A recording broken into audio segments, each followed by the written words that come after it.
If you haven't figured that out already, it is honking. When you honk to show solidarity, please honk only once. Let's practice that now. All in favor of winning more justice, honk once.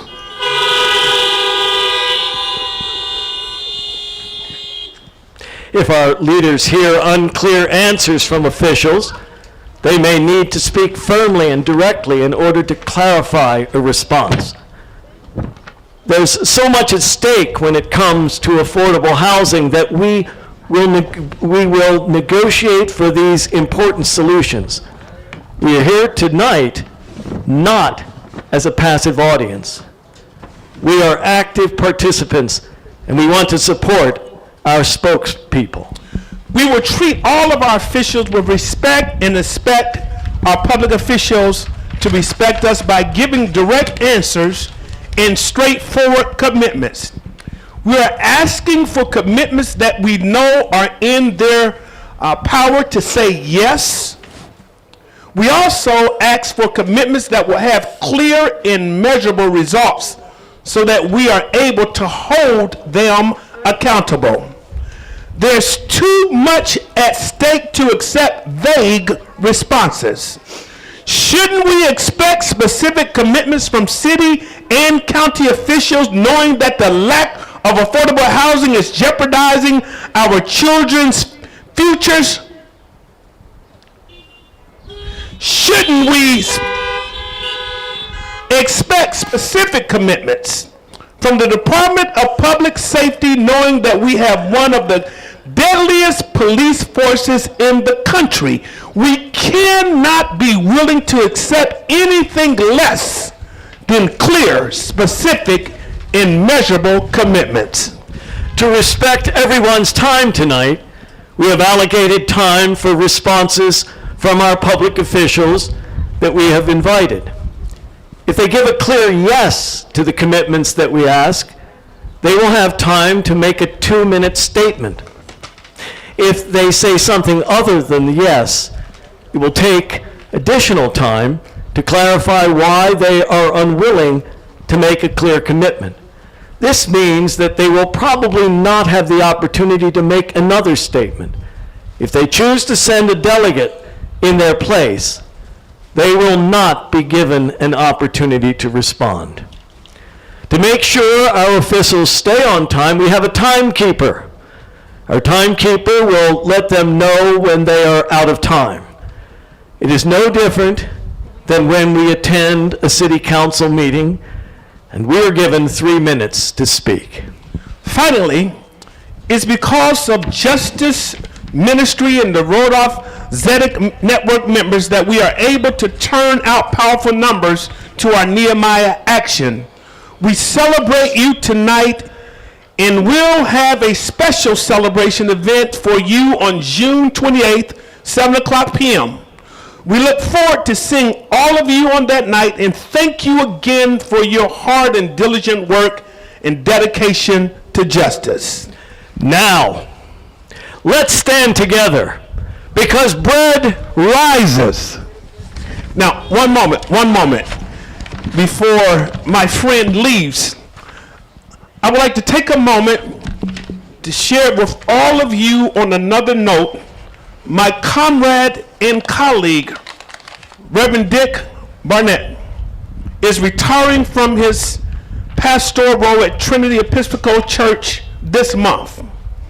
He has been a prophet for justice throughout his career, and he has united hands to stand in the gap as a voice for justice in Columbus through bread. Let's give our friend, and let's give him a thank you farewell honk for all of his contributions to bread as he makes his departure into retirement. Thank you.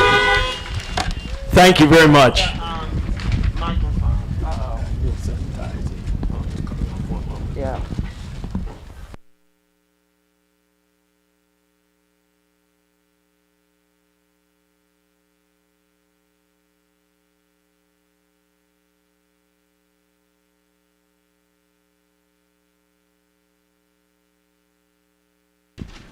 Evening, everyone.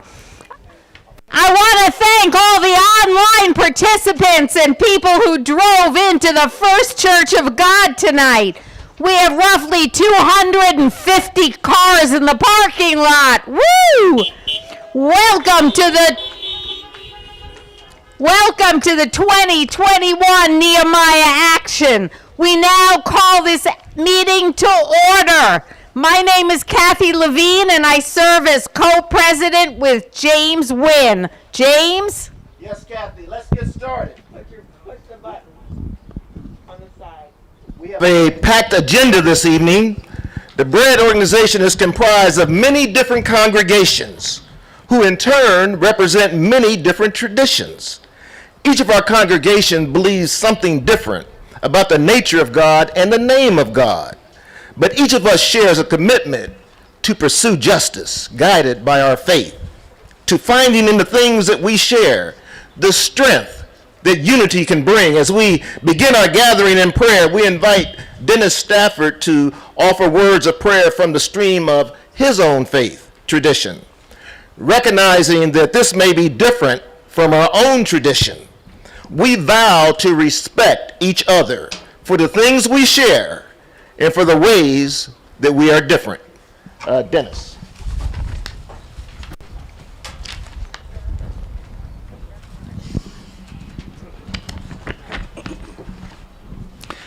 Welcome, dear friends.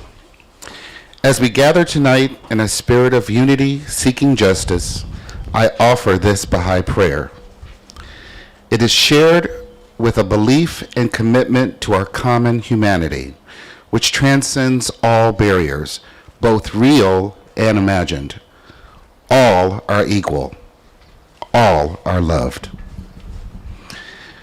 I now invite you to center yourself in whatever spirit of reflection you choose, even if just for a moment of silence.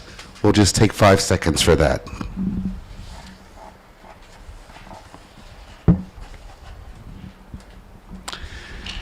And from my own faith tradition, I offer these words.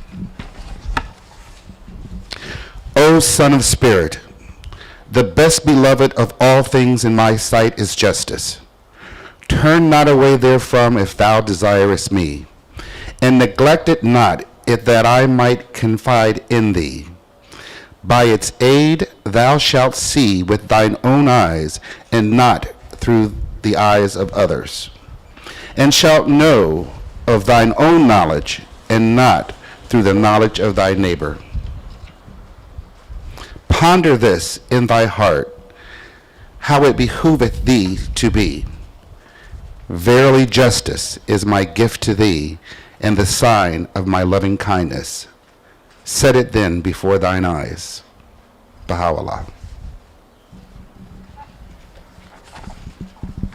Thank you.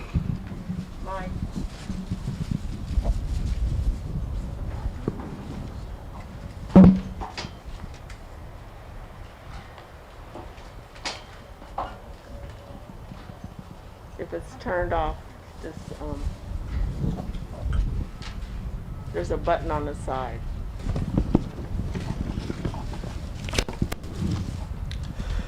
Good evening. I'm Rabbi Skolnik of Congregation Tifereth Israel. As God, through the mouth of Moses, begins to offer instruction to the Israelites on the materials needed for building the tabernacle, we read a verse that is found in many sanctuaries of synagogues across the globe. Ve'asu li mikdash v'shachanti betocham. Let them make for me a sacred space, that I may dwell among them. Exodus 25:8. The past 14 months have forced houses of worship and those who worship within their walls to redefine what sacred space is and where it can be found. We might have always known that it can be found outside the walls of our spiritual homes in the natural beauty of the outside world. But the pandemic forced us to carve out sacred spaces within our homes themselves, where we live every day. Many are even joining us this evening from these very spaces. Yet, that action, that transition, came with the basic assumption that our worshipers have a home to sleep in, a place to rest their head at night and be protected from the elements, a place to go at the end of the day to eat and wash, a place to call their own, a sacred space. It might have been true for many within our congregations, but certainly not for all, and certainly not for everyone in Columbus. Jewish tradition teaches that the Israelites brought so much for the construction of the tabernacle that they had to be told to stop. Imagine with me for a moment a modern society where instead of needing to ask, request, and even plead year after year for increased funding for affordable housing, our leaders made it such a priority that someone would have to tell them to stop because we have enough. In such a moment, all people would have decent places to come home to each night because there would be more safe, affordable housing. We would see fewer homeless people sleeping on the steps of our congregational buildings and workspaces. We know that God's presence is within each of us, and the Bible teaches that every human being is created in the image of God, so by definition, any space that we enter is a sacred space because we are there.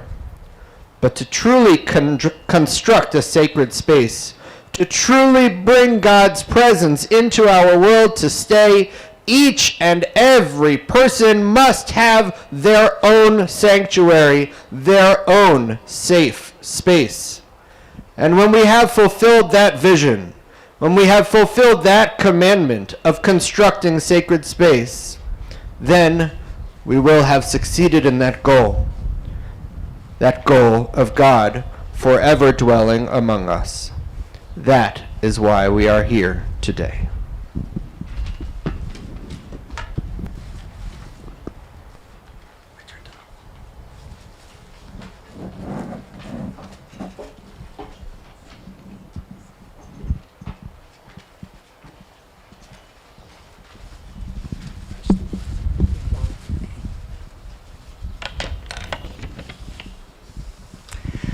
Good evening. I'm Reverend Joanna Samuelson from North Congregational United Church of Christ here in Columbus. Brad regularly asks us the question, what keeps you up at night? What keeps me up are my deep concerns for the children and youth of our community. I worry about the safety and the health and the well-being of our young people, especially those who don't have access to the resources that they need in order to thrive and flourish. I worry that every week right here in Franklin County, nearly 3 babies die before their first birthday, and African American infants are almost 3 times more likely to die than white infants. I worry that foster parents and caseworkers are not receiving enough support and training in trauma-informed care. And I am outraged in the wake of the recent police killing of one of our youth, Micaiah Bryant.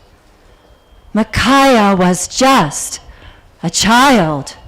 She was only 16 years old.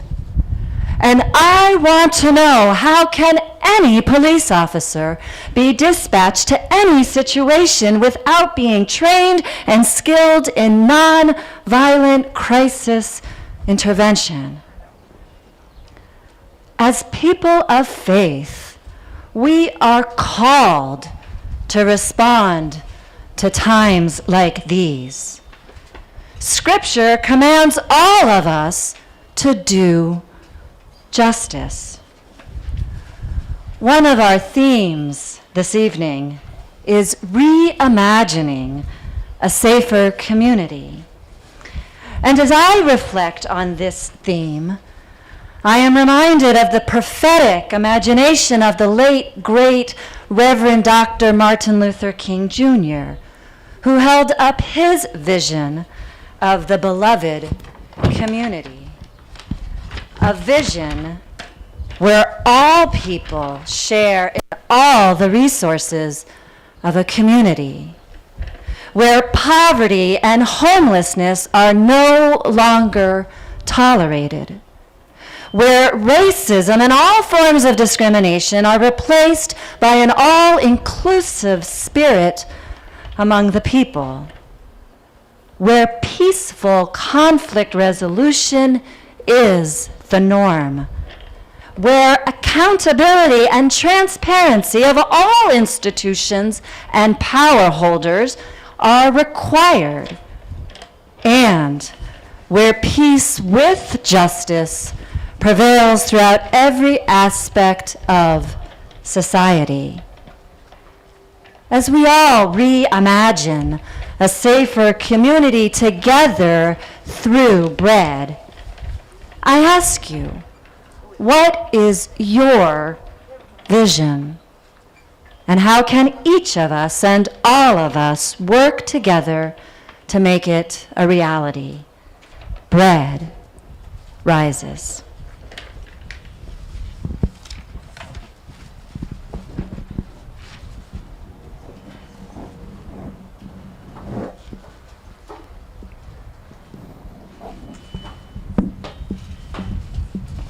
It's on.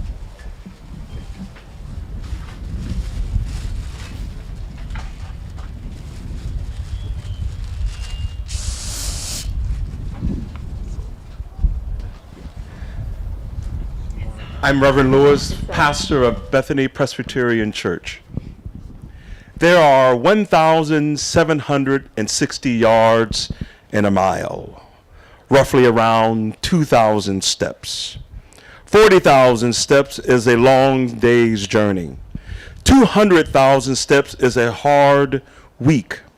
For 80 years, from the 1780s until 1865, African slaves who were brought to America walked for miles, days, weeks, stumbling and staggering in fatigue, wading rivers, crossing state lines, and climbing mountain roads. Weighed down in chains, their black bodies would have traveled 700 miles in 1.5 million steps. Edward Baptist, professor of history at Cornell University. Unfortunately, this is 2021, and our tired black bodies yet have rivers to cross, valleys to tunnel through, and mountain roads to climb. We are yet weighed down by racism and its deteriorating impact on black and brown communities. We still have many steps that must be taken before this nation recognizes that all lives do not matter until black lives matter. Tonight, I come to draw a line in the sand, a line that marks whether or not we are going to choose chaos or participate in building community. When I see the action of our law enforcement officers across the country, I'm not trying to judge, but it appears to me as if America has chosen chaos rather than community. When I see innocent lives being lost at the hands of those sworn to bring peace, I believe America has chosen chaos. When I see that we have to have at least 9 minutes of uncut video in order to convict a guilty officer, I believe America has chosen chaos. When the world has to witness an unarmed black teenager being shot 16 times in the middle of the street, it appears to me that America has chosen chaos. When black bodies are constantly coming up dead after being in custody of police officers, it appears to me America has chosen chaos. Our black bodies have walked millions of miles and we have not seen equal justice. Black codes and Jim Crow laws have died, but their spirit yet remains, causing chaos. But we are here tonight because we believe in community.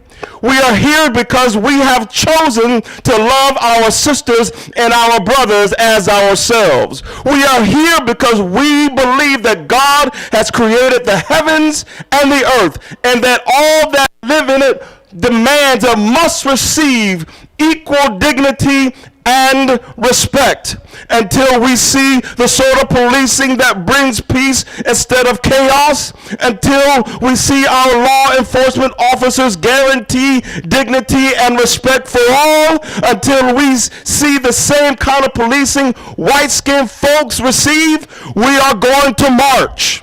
We are going to shout. We are going to holler. We are going to scream. We are going to cry loud in our streets, at the doors of the State House and at the White House, until justice rolls down like waters and righteousness like an ever-flowing stream. We are going to let our little light of justice shine. Dietrich Bonhoeffer says this: we are not to simply bandage the wounds of victims beneath the wheels of injustice. We are to drive a spoke into the wheels itself. Let your little light of justice shine. I will now turn things over to our Police Reform Committee. Thank you. Honk! Honk if you love the Lord.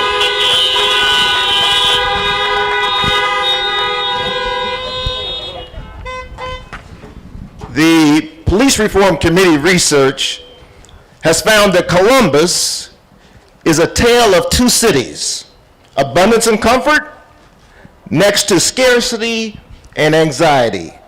Nowhere is the tale of two cities more apparent than in the area of policing. Policing is vastly different in black neighborhoods than in white neighborhoods. A national study found that in mostly white neighborhoods, the police act as responsive service providers, helpful to callers, and working with residents to solve local problems. But in black neighborhoods, the police focus on intervening, often with aggressive tactics like investigative stops, leading to arrest or violent outcomes. Statistics tell us that these disparities in policing have deadly consequences. Franklin County has the highest rates of fatal shootings by law enforcement in Ohio, and among the highest in the nation.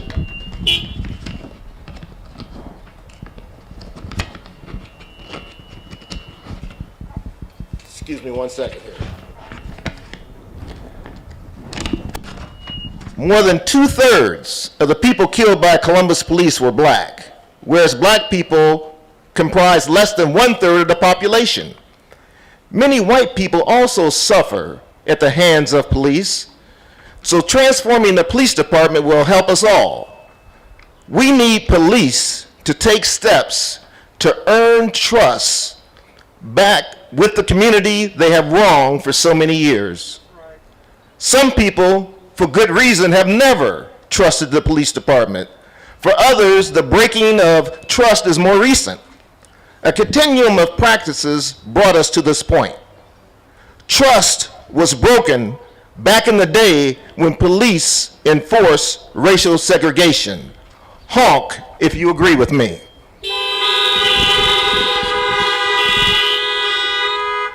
Trust is broken every time a black motorist is pulled over for suspicion. Honk if you agree. Trust was broken when plainclothes officers called Jump Out Boys killed Henry Green.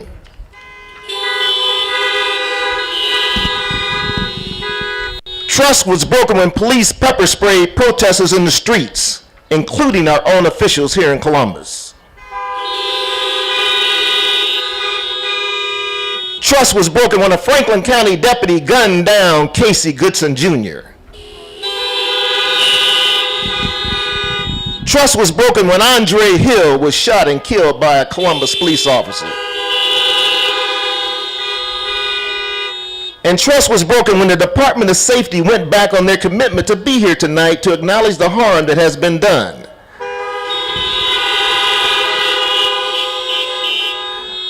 At this time, I would like to invite two members of our community who have been harmed by police to share their painful experiences. First of all, I want to call Adrienne Hood to the microphone. No, she got it.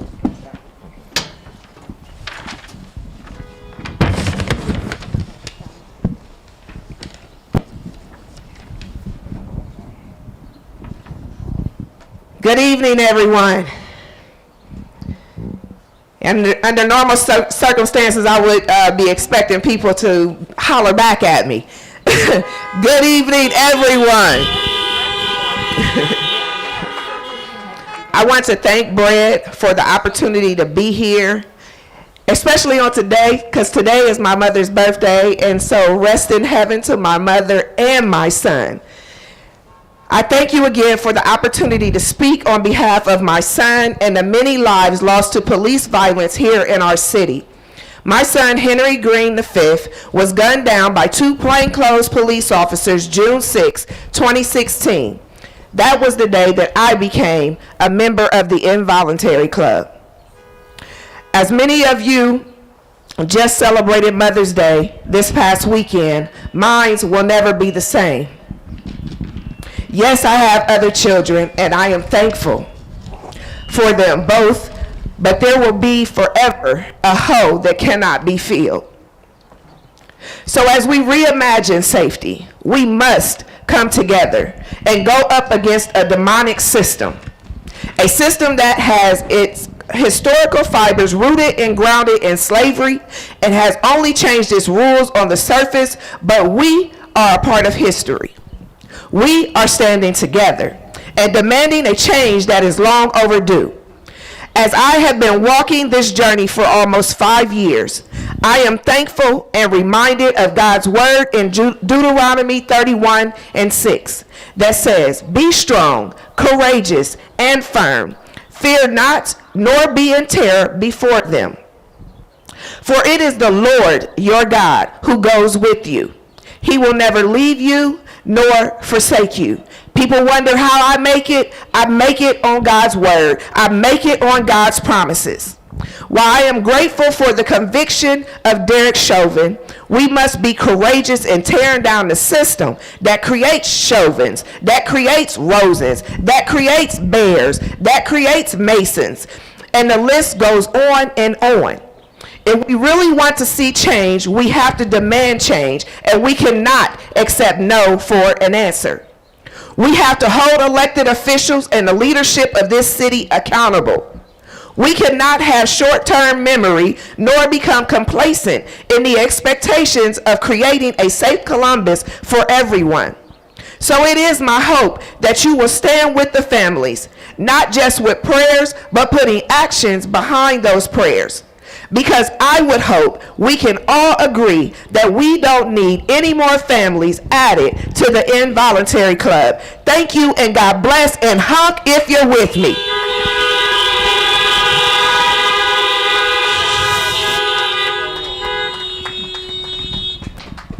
Next, we want to call Diane Peters to the stage.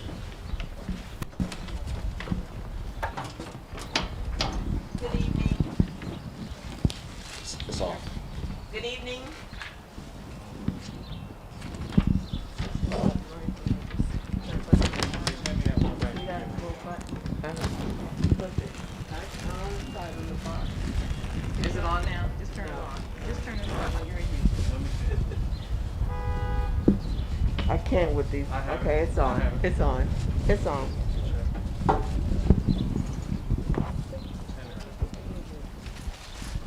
First it's Zoom, and now it's these microphones.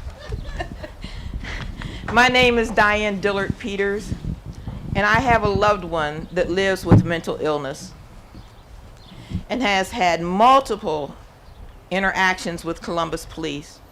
There are two that actually used to bully him. when they would see him walking around. Now, I asked him if I could share his story, and he said no. So I'm going to tell you tonight how I have had to interact with police as I called for help for my son. There was an instance where I called EMS for my loved one because their life was in danger. For some reason, all these police came. They came in number. There were so many police that responded that they overflowed his bedroom and overflowed into the hallway. And while we were there and we were waiting for EMS to arrive, they taunted him and they said things that were just not helpful. When the EMS people did come for help, they had to ask the police to please move so I could get to the patient.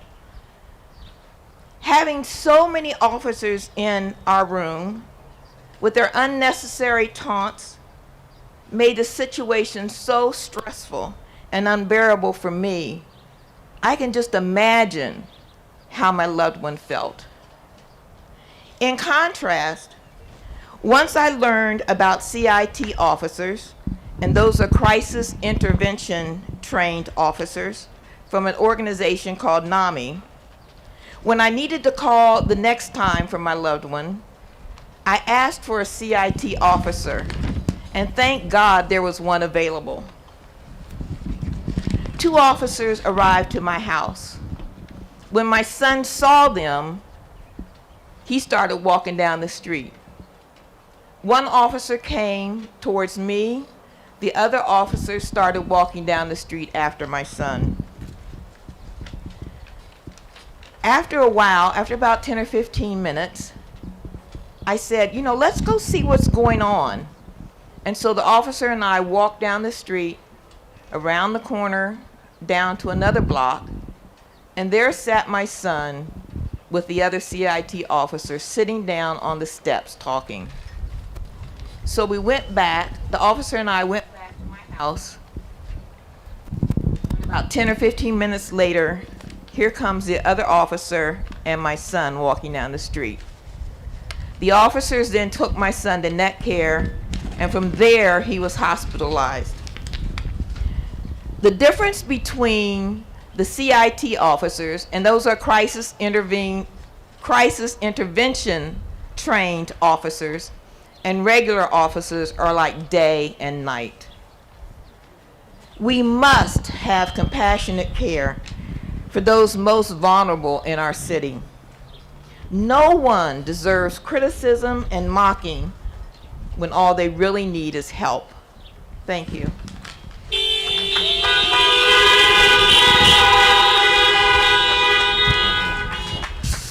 Thank you, Ms. Hood and Ms. Peters. Let me say this.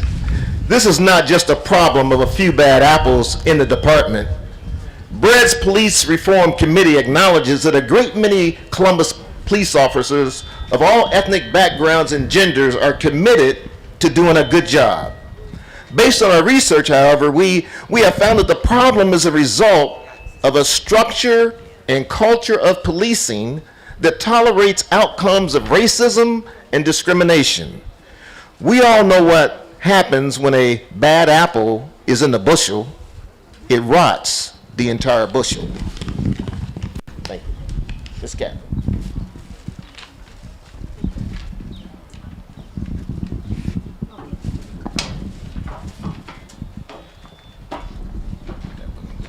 Is it on?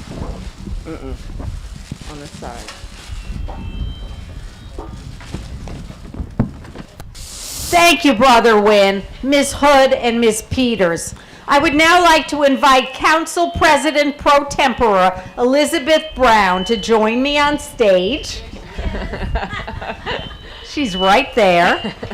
Tonight we are here to seek not just changes to policing, but a new kind of policing that protects every neighborhood with compassion, not weapons. Our issues tonight address 3 basic needs. First, we want to create opportunities for police to earn trust. Second, we need police to step in when they see other police doing wrong. And finally, in some situations, we need the police not to respond at all. You may honk now. First, we are calling upon the Columbus Department of Public Safety to propose a formal reconciliation process between the police and the community, led by an independent outside expert.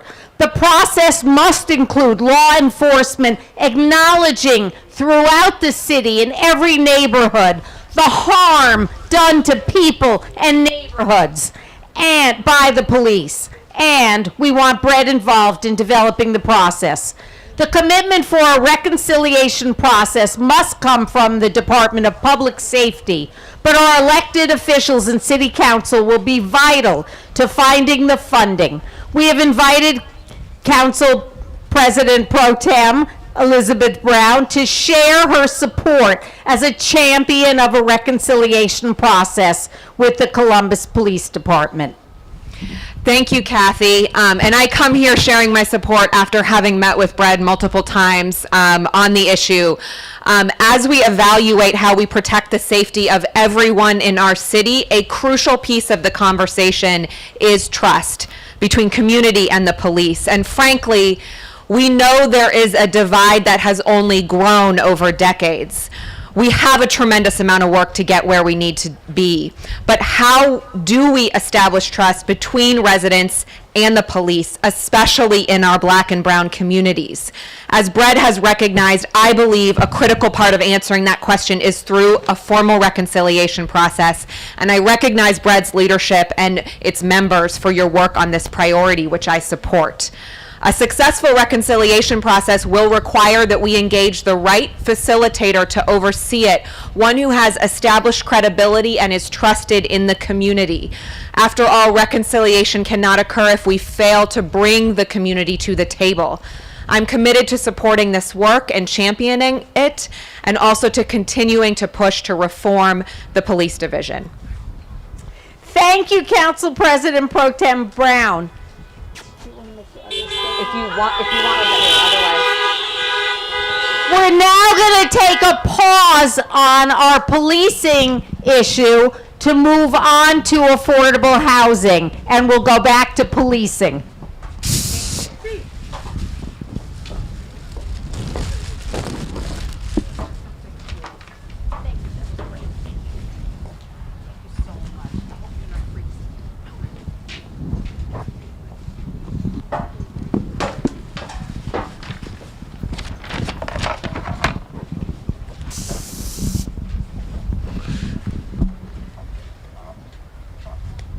Councilman Faber, would you please join us on stage, please?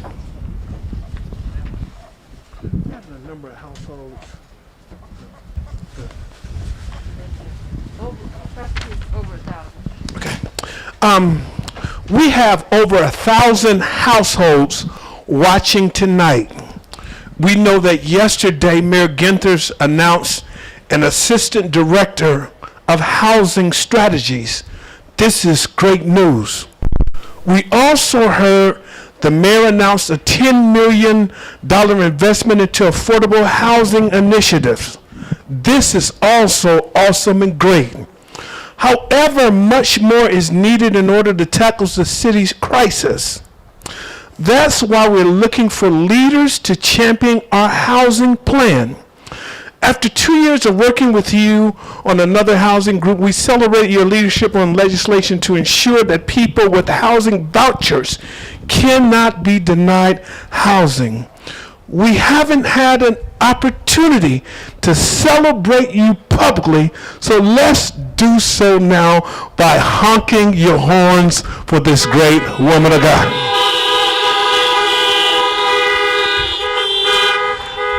We also celebrate your leadership on millions of dollars allocated last year to help families stay in their homes during the pandemic.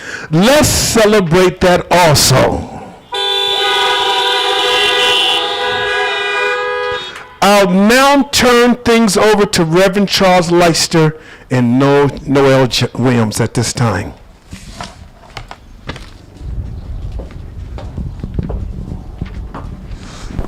Check.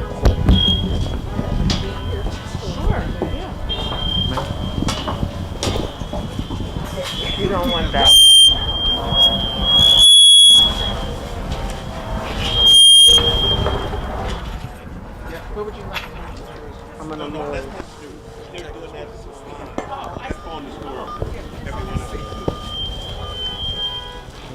Sit this back up here. Thank you.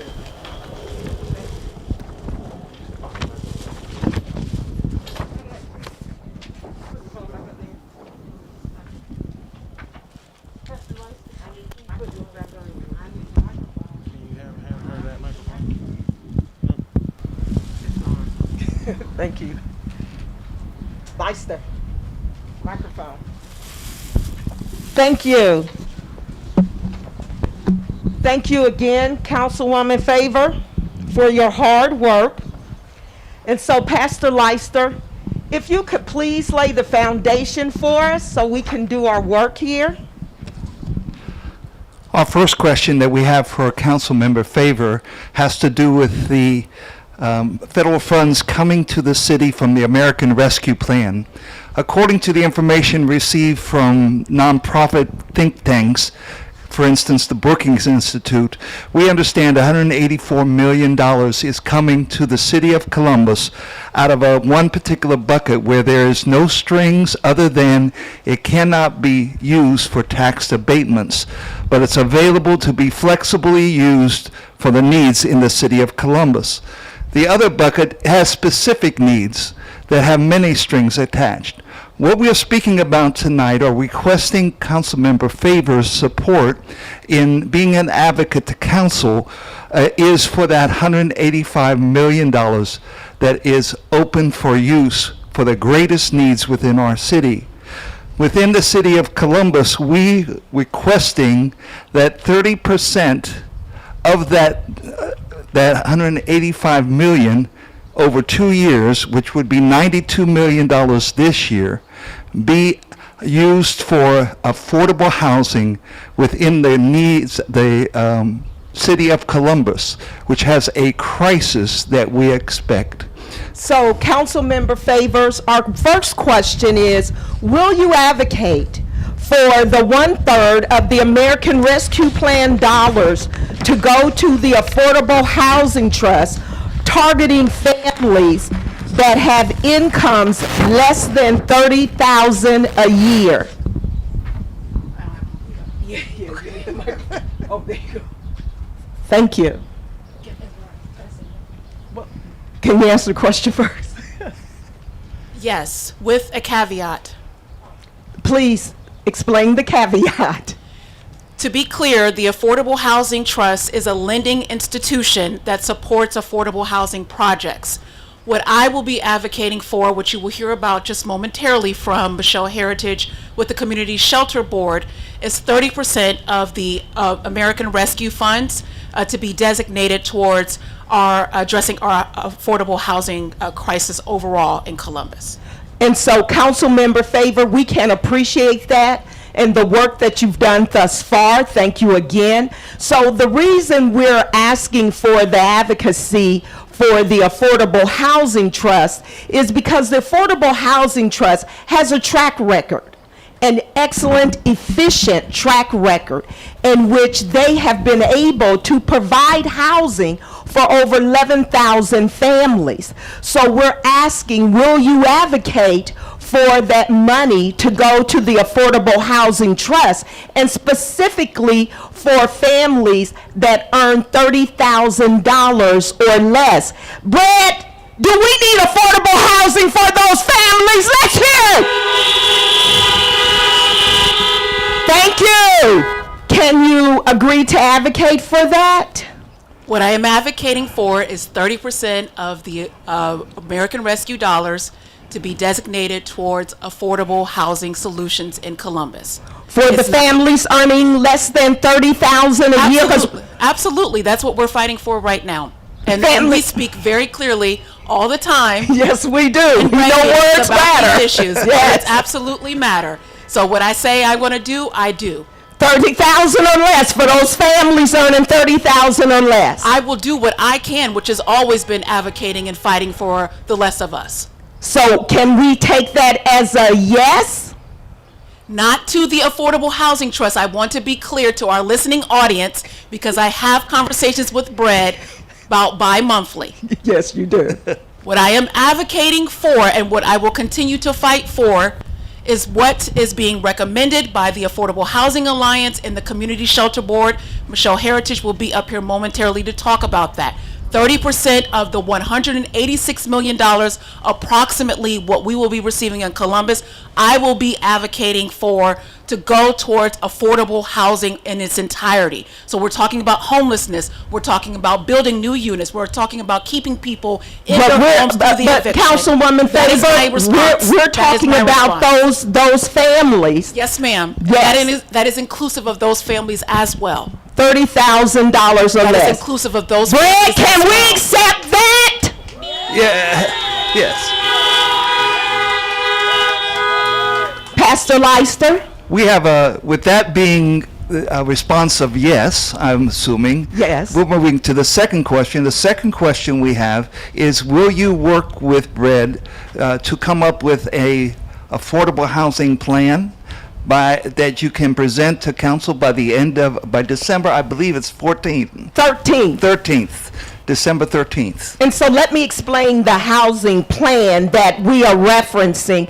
It's a plan that will require developers to set aside housing for households making less than $30,000 a year. Can you agree to that? Yes. Brad, come on, let's hear it! Let's hear it! Give it up! Give it up! Give it up! Give it up! And Please allow me the opportunity to respond in its entirety. Well, let me get to the last question because I want to let you respond. then you can respond. So the third and final question. Is Will you, yes, she will meet with us by June 14th. Come on, let's give it up. Let's give it up.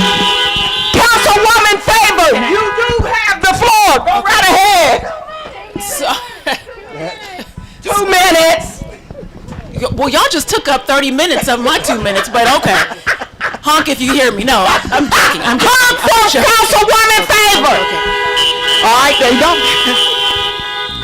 What I want to say is my office has been intentional about meeting frequently with Brad to discuss these very questions that have been presented here tonight.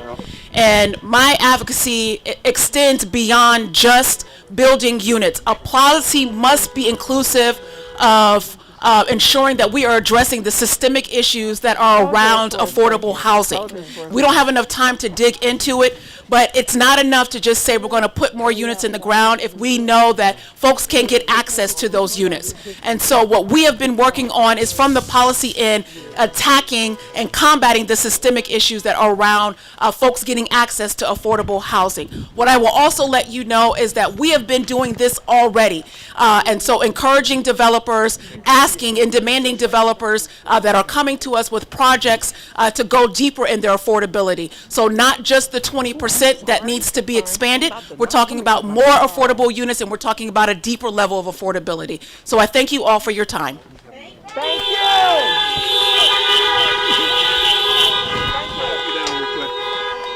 Be safe out there. Thank you so much. No, you can't. Hey. That ain't on. Here you go. Why don't you honk your horns one more time?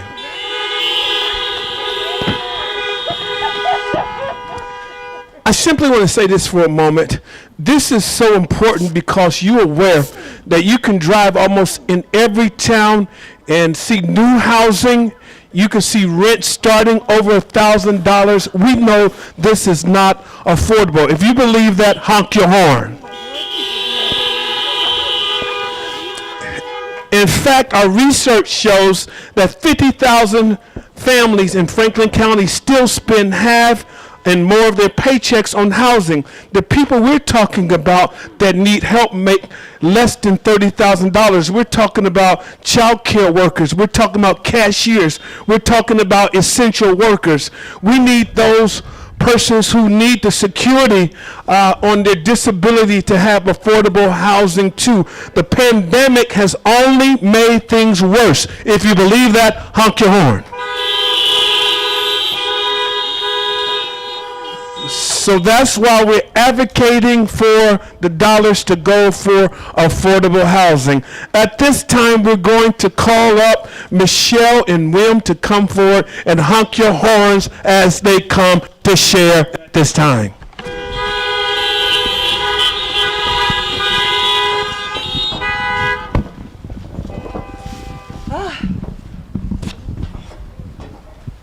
Hey friends, good evening. I'm Michelle Heritage. I'm the Executive Director of Community Shelter Board. I'm also the Board Chair of the Affordable Housing Alliance. And I want to thank the members of BRED for asking me to come here tonight to be part of the convening.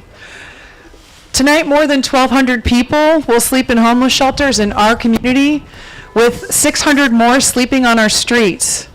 These are our friends and neighbors. They are pregnant women, newborn babies, teenagers, and veterans of our wars.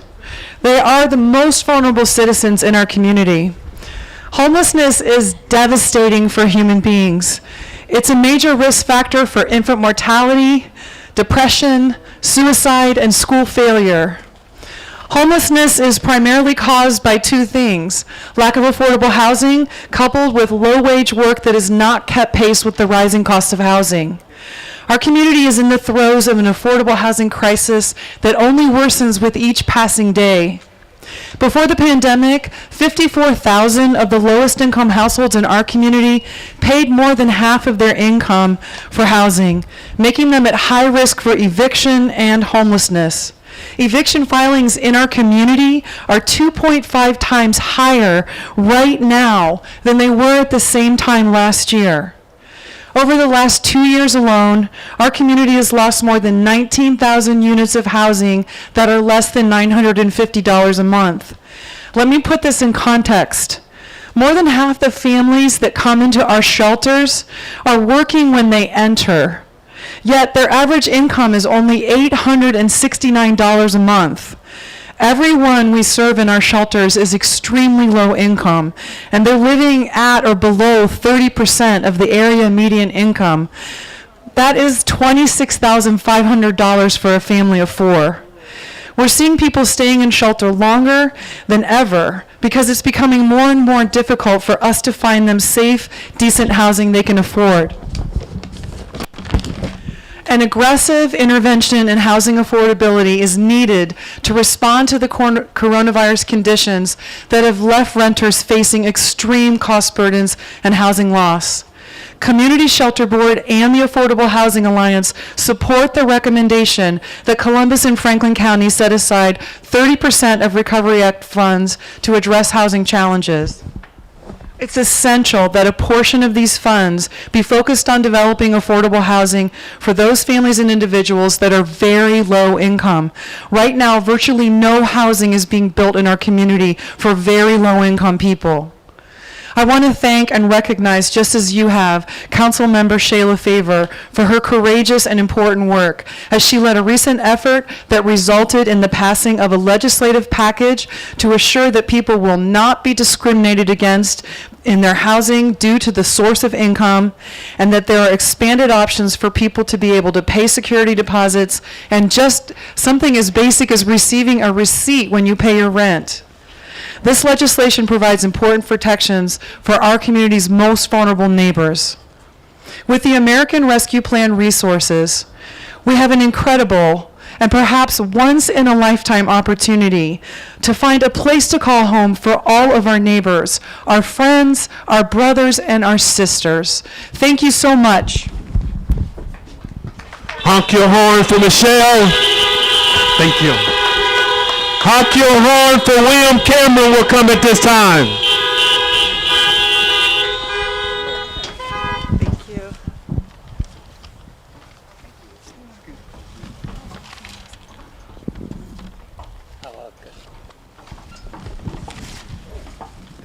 Make sure if you need to. Hello. Button. Oh, he's got My it. name is William Cameron. I got a story you to share with you. My mom died in 2000. I ended up on downward spiral. Spent 18 months in prison for writing a bad check in Hocking County. I lived in Lancaster, Ohio for a while, then came back to Columbus. I struggled to find a place to live. I spent 90 days in a faith medicine shelter before I had to leave. When I look for housing programs, they tell me that I don't qualify because I don't live in a shelter. Right now, I live with a friend. When I look for housing on my own, it is supported to be quote unquote affordable. The apartments cost $1,500 a month. I can't afford that. I receive SSI, only get $500 a month plus small income from working at my church. I'm 63 years old, single man with a record. Like me, need more options and safe, decent, affordable housing. My felony was 20 years ago. I found out last week that I will be able to move into an apartment that I can afford, but there will be an 18-month wait before I can move into affordable housing. Stories like this is why I want to see the city and county use 1/3 of the American Rescue Plan dollars to create more affordable housing. And thanks to Brad. Thank you.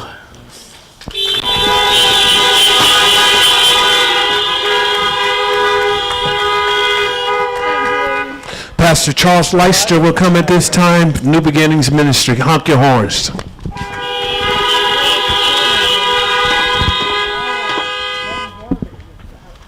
And finally, we want to share with you that Commissioner Boyce from Franklin County declined to attend the Nehemiah action this evening due to a trip out of town that he could not change.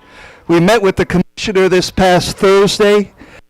Tonight, we plan to ask him to stand with housing advocates and advocates for 1/3 and advocate for 1/3 of the American Rescue Plan dollars to be used for addressing the crisis of affordable housing in the county. Let me be clear that 1/3 that we ask for is $84 million that could be used to build affordable housing. That could help build housing for thousands of child care workers, restaurant workers, and adults with disabilities. So we are asking you tonight, take out your phone or something to write on. We want you to call the commissioner's office next Tuesday. Ask him to advocate for 1/3 of the American Rescue Plan dollars to be used for affordable housing. Here's the phone number. Ready? Honk if you're ready. 614-525-5226. I repeat it. 614-525-5226. We thank you for your assistance and help in meeting the crisis for affordable housing in the county. Bread rises. Thank you.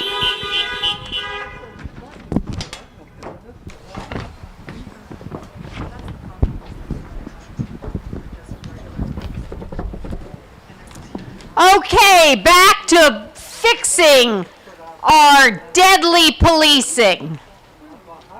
You heard from Council Member Elizabeth Brown a strong statement of support for a reconciliation process. But what we need is the Department of Public Safety to call for, to propose a process of reconciliation. Unfortunately, the Department of Public Safety chose not to have a representative here tonight to talk about police reform. Our committee is disappointed and angry. Deputy Director Craig Stone confirmed multiple times that he would attend. Then, 1 week ago, he emailed us backing out of his commitment, saying his presence would not be helpful. What?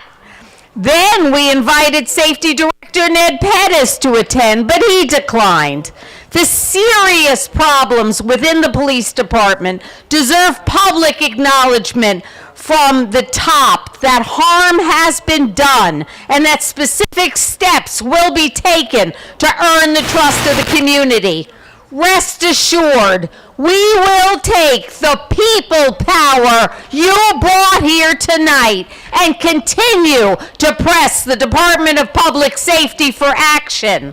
We have a meeting scheduled with Deputy Director Stone in 2 weeks to resume conversations. Now, reconciliation addresses only part of the problem. Did any of you view the body camera that recorded the police shooting of Andre Hill?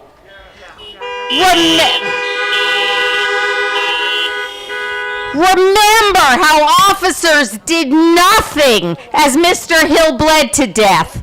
That don't speak up culture that permeates the Columbus police has got to stop. We are glad for Andre's law, but a law alone won't change culture.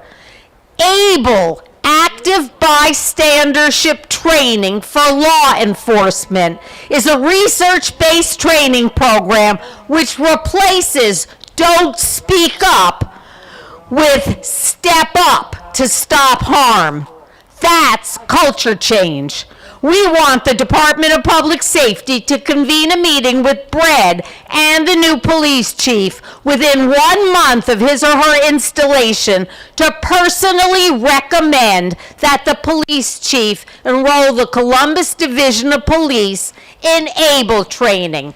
And we won't stop till we get a yes.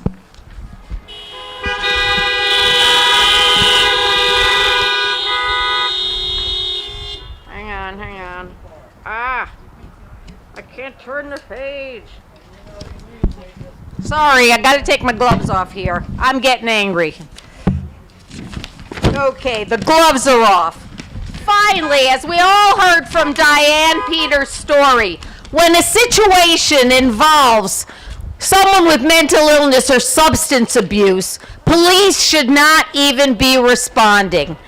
In Eugene, Oregon, when a 911 call involves a person with mental illness, addiction, or homelessness, a community-based program called Cahoots answers the call instead of the police. Cahoots is a mobile, unarmed crisis intervention team made up of a medic and someone who has lived experience with mental health or substance misuse, a peer counselor. For 30 years, this program has provided people in crisis with treatment instead of armed force and saved millions of dollars from the police budget. In a March meeting, Council President Shannon Hardin told us that creating a non-police response program similar to Cahoots is one of his top priorities. Since then, we met with local mental health agencies and learned that Columbus has several different models for crisis response with and without police officers. Every agency agreed that Columbus and Franklin County needs a coordinated response to such crises so that when you call 911, you get the help you need. They also agreed that peer involvement needs to be a part of it. Council President Hardin could not be here tonight because he became a father just days ago. We have invited Council President Pro Tempore Elizabeth Brown to share her own support, and she had to leave early. We thank Council President Pro Tem Brown for her leadership. In the coming weeks, we will be pressing the Department of Public Safety to convene a meeting in August to include Brad, Council President Hardin, County Commissioners, Adam H., Columbus Fire, and mental health agencies as a first step toward coordination and accountability of all new and existing crisis response efforts, and to include crisis response that doesn't include the police. Bread rises.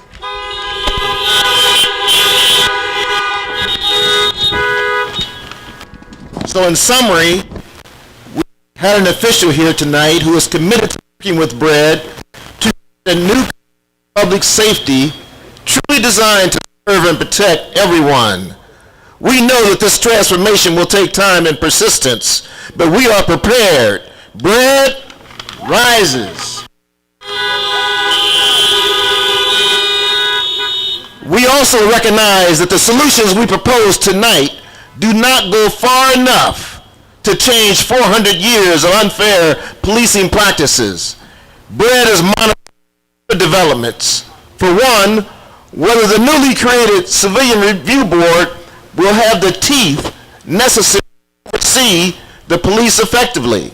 On April 28th, the mayor's office announced that he had requested the U.S. Department of Justice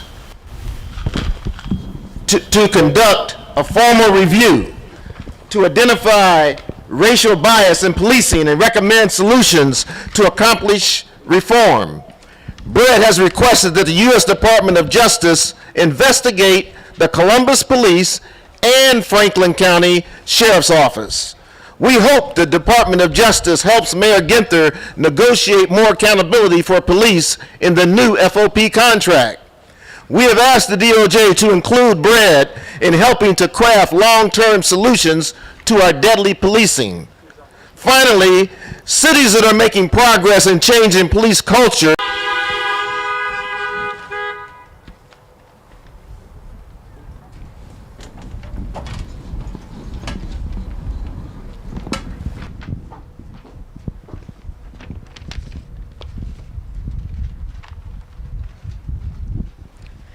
Okay, fellow bread folks, enough. Enough killing, enough pain, enough fear, enough loss. For the second consecutive year, we are looking at historical levels of violence in Columbus. Enough is enough. Tonight, we want to celebrate hope. Hope for safer neighborhoods, hope for safer lives, hope for brighter futures. We know that the majority of murders in Columbus are committed by a very small number of people, and they're organized in groups or gangs. Tonight, we celebrate the combined efforts of the Department of Public Safety, City Council, the Court of Common Pleas, the County Prosecutor, the U.S. Attorney, the faith community, and social services agencies for working together to reduce group violence. Together, with the assistance of the National Network for Safe Communities, we can hope for a significant reduction in murders. Cities working with the NNSC have experienced on average 40% fewer murders. Let's celebrate with a honk. Bread rises. This has been a long 6-year battle to get funding and a serious commitment from elected officials to embrace proven group violence intervention strategies. Our mayor and city council and now strongly support group violence intervention have found the funding to partner with the NNSC for the next year to make sure that we implement the initiatives as they are designed. I especially want to recognize the leadership of Deputy Director George Speaks, who has joined us tonight. George, can you stand up? There's George. Give him a honk. Thank you. Mr. Speaks has embraced the model led by the NNSC. He has worked tirelessly to bring together numerous agencies that have historically operated independently. He is committed to the group violence intervention strategy that communicates a clear and a unified message to violent groups. End the violence and we will offer you assistance. Continue the violence and you will be prosecuted. He is in the process of hiring 3 key staff members who will coordinate the effort. Finally, he's been working diligently for the last few months to secure additional and necessary local leadership to ensure this initiative is primed to succeed. Along with Mr. Speaks, I want to recognize others here tonight who have helped to get us to the point where we are and who will be vital for the future success of the group violence intervention. They are our Court of Common Pleas Administrative Judge, Stephen McIntosh, and he's also here with us tonight. Give him a honk. Somewhere in the audience, I don't have her up here with me, Valerie Johnson, who's from the probation department, and Judge McIntosh is the administrative judge that is his department. So we also want to recognize the fact that we've got the support of the probation department. So give her a honk. Now, from the Court of Common Pleas suggestions and our previous work with stopping violence with safe neighborhoods, we recognize the need to add family and juvenile court to our team. We will engage them by inviting them to our first event, Group Violence Intervention University, to be held in early June. Let's remember that this will require policing that focuses efforts in a new way. So we have to admit to years of systemic oppression, and we want to set that right in our city.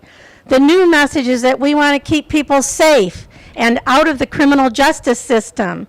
We want to speak with one voice. The violence must stop.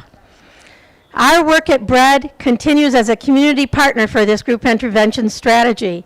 We are called to spread the news. There's many of us on this meeting tonight. Participate in interventions if you're called upon to volunteer, and oversee fidelity to the NNSC model with transparency.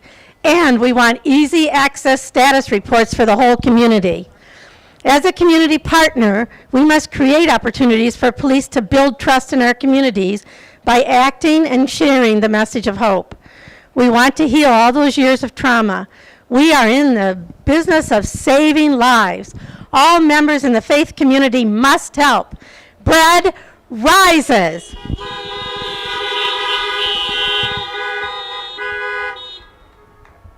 And then I just have one announcement from our sponsors. We're going to have a closing coming up, but I did want to mention that we have a way for getting out of the parking lot.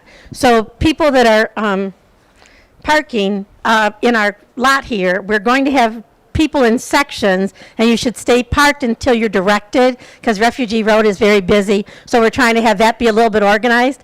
So I just wanted to make that comment, and stay in your spot till you're directed. Thank you.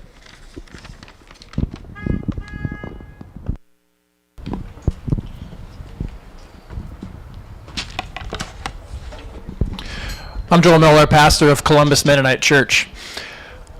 I'm not sure what the original Nehemiah, the person, would think of this great assembly gathered here in these metal boxes with wheels and horns, and these screens, these amazing screens that have kept us connected and engaged this past year. But I will say that despite the barriers of gathering as we usually do, and we have had another powerful assembly.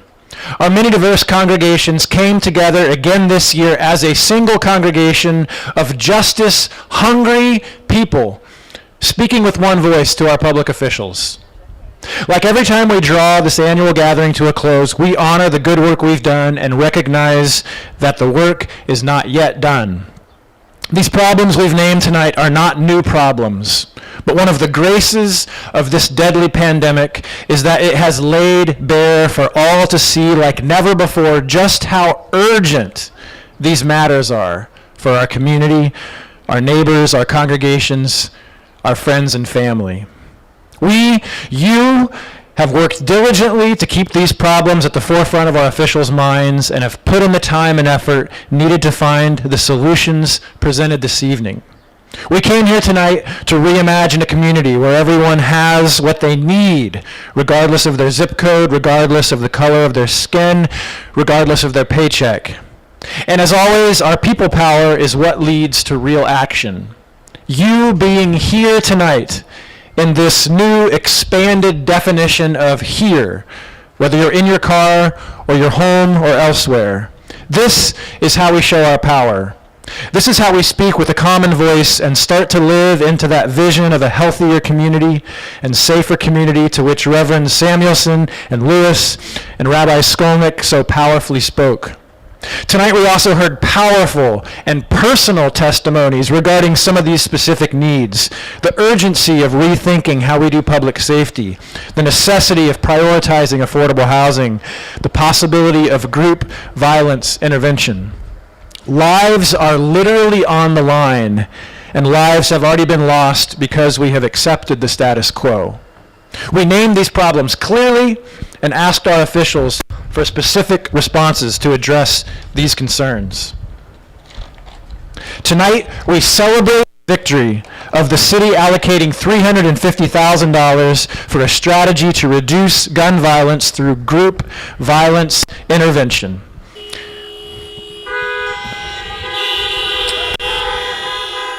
And we appreciate Deputy Director George Speak's leadership with this. We are disappointed and distraught that Deputy Director Craig Stone of the Department of Public Safety decommitted to being here tonight. Because neither he nor a representative are present, we have to take that as a no for now regarding our asks for an independent expert to assist CPD in conducting a reconciliation process, for convening a meeting with Brad and the new chief of police to discuss instituting active bystander for law enforcement ABLE training, for convening a meeting with the Officer of Public Safety, Brad, Council President Harden, County Commissioners, Adam H., and mental health agencies and advocates for expanding non-police crisis response teams and holding current forms of response accountable. Despite his absence, we will continue to push for these solutions. We are heartened by the presence and advocacy of Council President Elizabeth Brown. We're encouraged to hear of her leadership in building trust between the community and police through a formal reconciliation process, and her leadership for convening a meeting for non-police crisis response.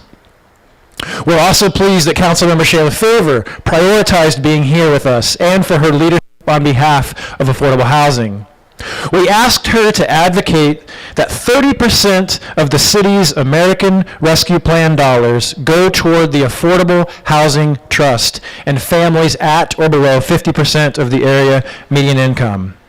To this particular ask with the Affordable Housing Trust, she clarified that her commitment is to advocate for 30% of these federal funds coming to us, to our city, to go toward affordable housing. We also ask her to work with Brad on a housing plan that she will introduce December 13th of this year and to meet with Brad June 14th. And she agreed. For this, we celebrate.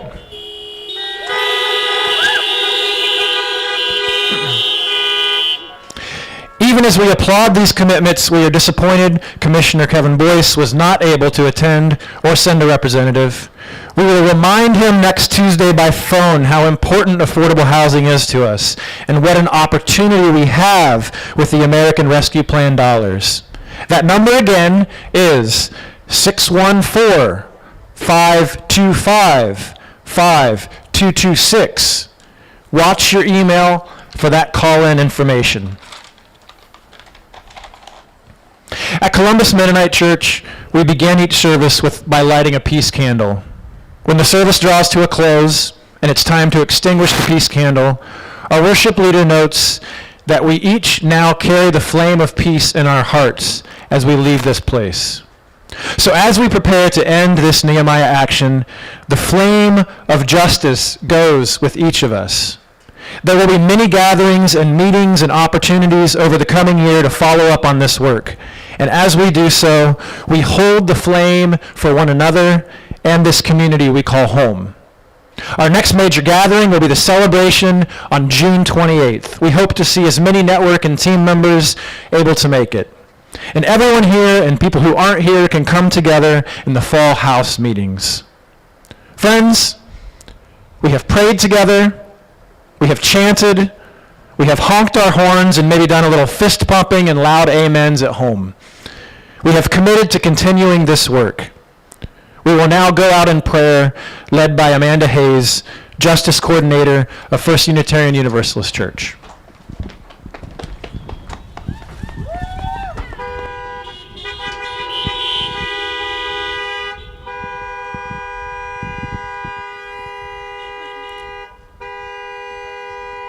All right.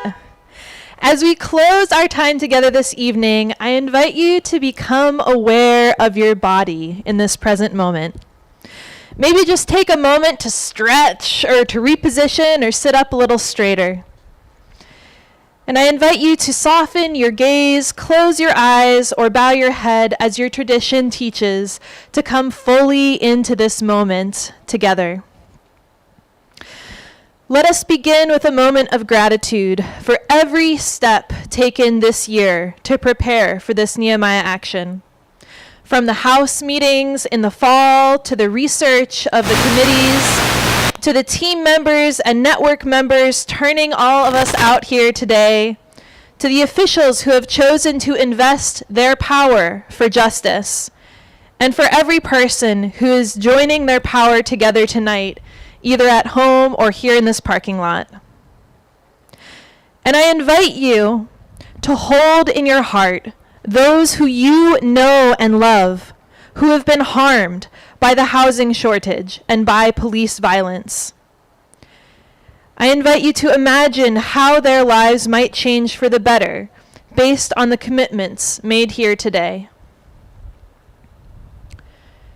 Spirit of life and of love and of justice, we are grateful for all that's been accomplished through the faith and the power of the people here today. We are grateful for how these commitments made today will make Central Ohio a more just and compassionate community, and for the relief they may provide for everyone we know and love who has struggled to find a place to call home, or who has been traumatized by those who are sworn to protect them. We are grateful, and yet we are not satisfied. We will not let ourselves become complacent when there is so much more work yet to be done. We are called by our diverse faith traditions to create the beloved community that the Reverend Dr. Martin Luther King Jr. spoke of here in Central Ohio. May we leave this place filled with hope and hungry for the change our community needs. And now please join me, whether here in the parking lot or at home, in praying Bread's traditional prayer. It's found on the back of your agenda, and it's attributed to our siblings in faith in Latin America. O God, to those who have hunger, give bread, and to those who have bread, give the hunger for justice. So may it be.